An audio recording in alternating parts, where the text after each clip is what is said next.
নমস্কার বন্ধুরা, আজ আমি আপনাদের সঙ্গে শেয়ার করব বাসন্তী পোলাও রেসিপি। বাসন্তী পোলাও বানানোর জন্য এখানে আমি নিয়ে নিয়েছি একটা রাইস কুকারে বানাবো আমি বাসন্তী পোলাওটা। দিয়ে দিলাম 2 টেবিল চামচ পরিমাণ ঘি। ঘিটা একটু গরম হয়ে আসলে তারপরে এখানে আমি কাজু বাদাম আর কিশমিশ দিয়ে দেবো।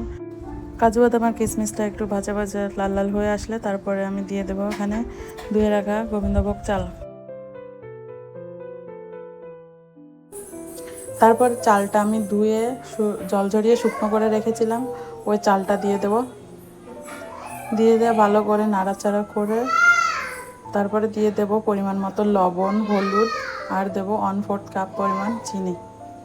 চিনিটা স্বাদ অনুসারে আপনারা দিতে পারেন, বেশি মিষ্টি খেলে একটু বেশি বাড়িয়ে দেবেন। তারপরে সব উপকরণ ভালো করে মিশিয়ে আমি এখানে একটু ভেজে নেব। চালটা একটু ভাজা ভাজা হয়ে আসলে জল দিয়ে দেব। জলটা পরিমাপ মতো দিতে হবে, না হলে ভাতটা নরম হয়ে যেতে পারে। এখানে 1 কাপ চালের জন্য 2 কাপ জল ব্যবহার করব আমি।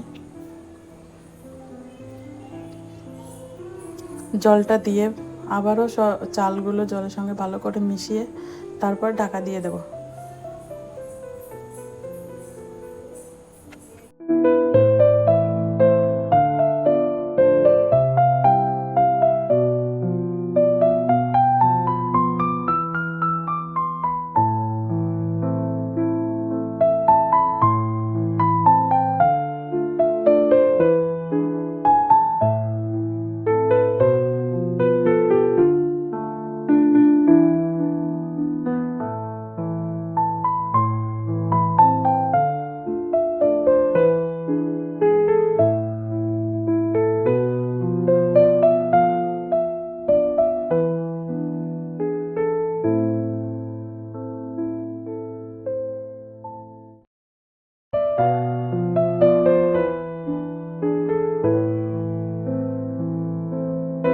রেডি হয়ে গেছে আমাদের বাসন্তী পোলাও। দেখুন কতটা ঝরঝরা হয়েছে।